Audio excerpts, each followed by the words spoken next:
পৃথিবীতে একটা মাত্র পাপী আছে, তাকে কোশ্চিন কালো জাহান্নাম থেকে বার করা হবে না। এক নম্বরের পাপী হচ্ছে সেই যে আল্লাহর সঙ্গে শিরিক করা অবস্থায় মারা গেছে। কি বললাম বুঝতে পারছেন? হ্যাঁ, শিরিক তাহলে পৃথিবীর সব থেকে কি মারাত্মক ভয়ঙ্কর একটি পাপ। শিরিকের বাংলা অর্থ আল্লাহর যে ক্ষমতা আছে, পৃথিবীর অন্য কারো এই ক্ষমতা আছে এটা মনে করা কি শিরক। আল্লাহর যে ক্ষমতা আছে, পৃথিবী অন্য কারো এই ক্ষমতা আছে এটা মনে করা শিরক।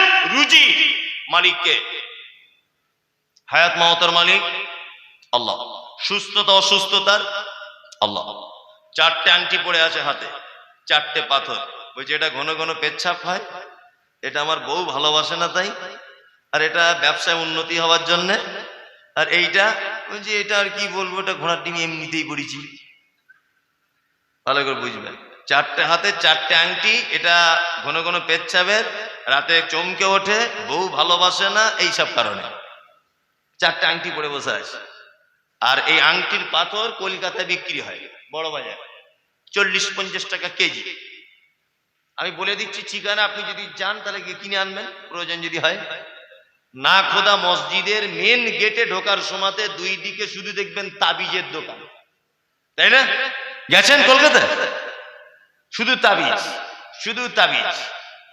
ওই কি করে বউ ছাড়ান বাড়ান হয়, কি করে বউ জোড়া লাগা যায়, পরের মেয়ে কি করে আপন করা যায়, এই সব আর কি 2 নম্বরই চিজ ওখানে বিক্রি হয়। কি বললাম বুঝলেন তো? আর ওই পাথর কেজি দরে কিনে আনে, আর এখানে এসে বলে সাংঘাতিক ব্যাপার, এমন বুকে মারছে আর ভাঙা মাইকলে মানে এমন করে বলছে, স্কুল মাস্টার দেখছি ওর বইয়ের ছেলে হয় না বলে ওটা 700 টাকা দিয়ে কিনে নিয়েছে। মানে আমি তো ওই জন্য মনে মনে ভাবি যে যত গোবর গরুর পেটে দিলে আল্লাহ, কিছু মানুষের মাথা এক সাইডে দিতে পারতেন। আল্লাহ, পাথর কিনে আনছে, তোমার পাথরে পেচ্ছাপ বন্ধ করতে পারে? এই তোমার পাথরে তোমার বইয়ের ছেলে করতে পারবে? পাথরে তোমার সুস্থ করতে পারবে? পারবে না। হযরত ওমরের নাম শুনেছেন? ওমর দামি লোক না? হযরত ওমর, হযরত ওমর, পৃথিবীতে একটা পাথর এসেছে তার নাম হাজরে আসওয়াদ, জান্নাত থেকে এসেছে, ডাইরেক্ট জান্নাত থেকে। আল্লাহ রাসূল বলছেন যে হাজরে আসওয়াদ যখন জান্নাত থেকে আসে তখন দুধের থেকে বেশি সাদা ছিল, আর আদম সন্তান তার পাপ দিয়ে চুম্বন করে করে চুম্বন করে করে তাকে কালো আলকাতরার মতো করে দিয়েছে। আমি নিজে চুম্বন করে এসেছি আজ 2.5 মাস আগে, সোশ্যাল মিডিয়াতে আপনারা হয়তো দেখেছেন। যাই হোক, তা হযরত ওমর ওই পাথরের দিকে তাকিয়ে আঙুল বাড়িয়ে দিয়ে বলছে, পাথর তোমাকে জান্নাত থেকে পাঠানো হয়েছে, তুমি জান্নাত থেকে এসেছো, তবে শোনো, তুমি পাথর একটা জড় পদার্থ, তুমি মানুষের উপকার ক্ষতি কিছু করতে পারো না। কোশ্চিন কালো আমি তোমাকে চুম্বন করতাম না, শুধু আল্লাহর নবী চুম্বন করেছিলেন তাই করছি। তার মানে জান্নাতের পাথর মানুষের কোনো উপকার করে না। তোমার অষ্টধাতু আংটিতে তোমার বইয়ের ছেলে করে দিবে? খ্যাপা কোথাকারে। 2024 সালে এত গোপাল ভাঁড় থাকে?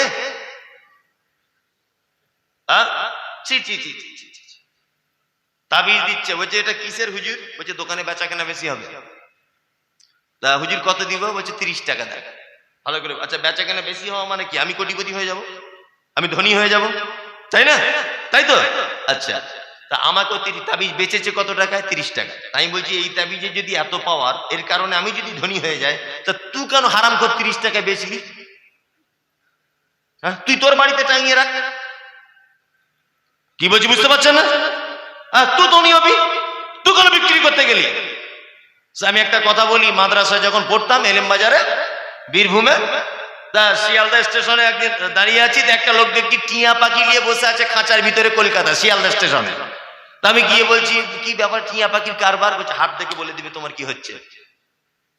তখন আমার মানে আরো ইয়াং আমি তখন বুঝতে পারছেন একটু মানে মাদ্রাসা ছাত্র হিসাবে যেটা হয় বদমাইশি, সেটা আর কি চলছে।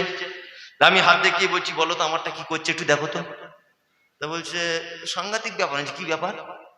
তো বলছে এমন তাবিজ করে দিব জানলা ভেঙে তোমার বাড়ি চলে আসবে। আমি তো ওইটাই চাইছি। তো কত লাগবে? বলছে 10 টাকা। তখনকার দিনে 10 টাকা মানে বিশাল ব্যাপার। আজ থেকে এটা বলছি আমি 20 বছর আগে। তখনকার দিনে 10 টাকা মানে বিশাল ব্যাপার, 15-20 বছর আগে হবে। যাই হোক, তাই বলছি সত্যি আসবে তো? বলছি সত্যি আসবে। তখন সেই মোবাইলে সুইচওয়ালা মোবাইল ছিল, তাই বলছি তাহলে ঠিক আছে তাবিজ দিয়ে দাও। তখন তো বুঝতাম না, তাবিজ দিয়ে এসেছি। আমি কাজ কতদিন হবে, বলছি 1 সপ্তাহের মধ্যে রেজাল্ট জানলা ভেঙে চলে আসবে। তা আমি 1 সপ্তাহ আগে তবু ফোন টোন রিং টিং হচ্ছিল, এখন টোটালি ফোন বন্ধ, সুইচ অফ। তা আবার এসে বলছে কি ব্যাপার বাবা, সে কি করলে সর্বনাশ, আগে তবু রিং হচ্ছিল, ভাবছিলাম যে ফোনটা ওর কাছেই যাচ্ছে, এখন তো সুইচ অফ, তা করবো কি? তখন বলছে সর্বনাশ, দেখি দেখি এদিকে হাত দেখি, বলছে এই যে দাগটা ডান দিকে চলে গেছে না, তার মানে সমস্যা। কি সমস্যা? বলছে আমি 10 টাকার তাবিজ দিয়ে ওকে জানলা ভেঙে আনার চেষ্টা করছি, আর ওর মা 50 টাকার তাবিজ দিয়ে ওকে আটকে রাখার চেষ্টা করছে। এ শালা দুটো তাবিজে মারামারি লেগে আছে, কঠিন।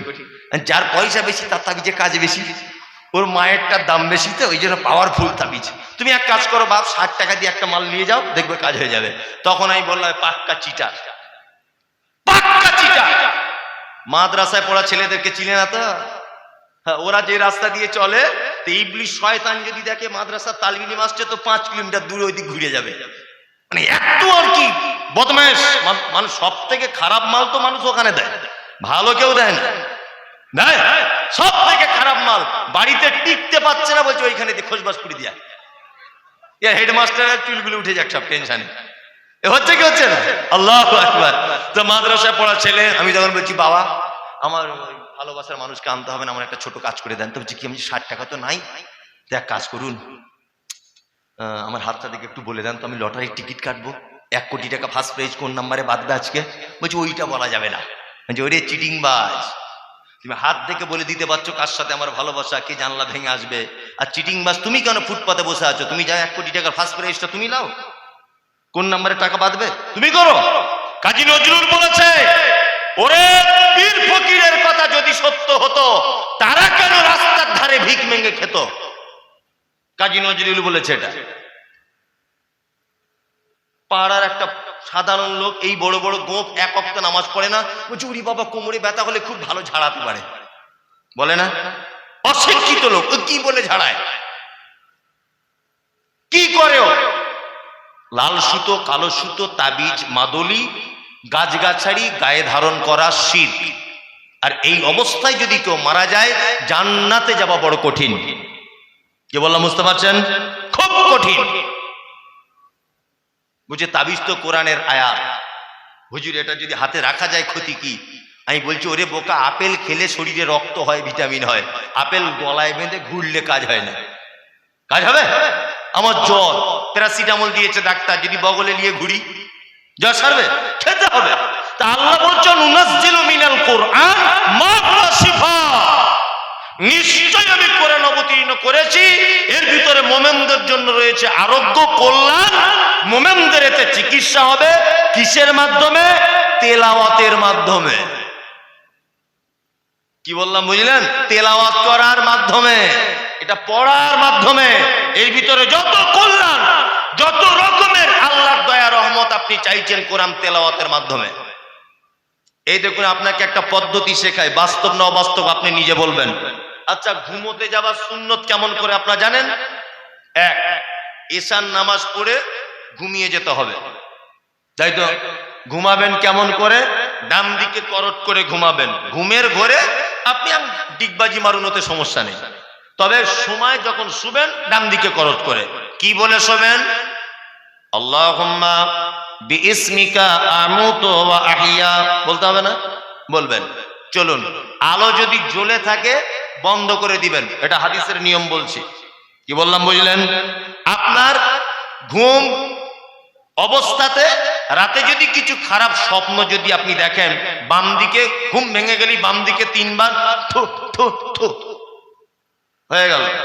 আর আরো যদি ঘুম জেগেই আপনি থাকেন, তাহলে সঙ্গে সঙ্গে বলে দিবেন আউযু বিল্লাহি মিনাশ শাইতানির রাজিম। পদ্ধতি বলছি। ফজর আজান দিল মুয়াজ্জিন, as-সালাতু খায়রুম মিনান নাওম। ঘুম ভেঙে গেল আপনার, চট জলদি উঠে পড়লেন। উঠে কি দোয়া বলবেন? আলহামদুলিল্লাহিল্লাযী আহইয়ানা বা'দামা আমাতিনা ওয়া ইলাইহিন নুশুর, দোয়া বলবেন। আর বলার পরে হাত দুটোকে কবজি পর্যন্ত ধৌত করবেন কোনো কিছু খাওয়ার আগে, কারণ আপনি নিজেও জানেন না যে হাত কোথায় রাতের বেলা ঢুকে চুলকে দিয়েছে, তো আপনার জানা নেই, হতে পারে অনেক জীবাণু লেগে থাকতে পারে। ওই জন্য আল্লাহ রাসূলের হাদিস যে তোমার হাতটা তুমি কবজি পর্যন্ত ধৌত করে নাও। তাই তো? চলুন, রাতে শোবার সময় যদি ভয় লাগে, হাদিসে এসেছে মুআব্বিজাতাইন, তুমি তেলাওয়াত করবে, তোমার হাত দুটোতে ফুঁক দিয়ে সারা শরীরে বুলিয়ে নিবে। মুমতাজুল সাহেব, মুআব্বিজাতাইন কাকে বলে? কুল হুয়াল্লাহু আহাদ, কুল আউযু বিরাব্বিন নাস, কুল ইয়া আইয়ুহাল কাফিরুন, কুল আউযু বিরাব্বিল ফালাক। এই চারটে কুল আপনি পড়বেন। আপনি পড়ার পরে হাতে ফুঁক দিবেন, হাতে ফুঁক দিয়ে হাতটা সারা শরীরে বুলিয়ে নেবেন। রাতে ভয় পাবেন না, আপনার দেহতে কেউ আঘাত করতে পারবে না।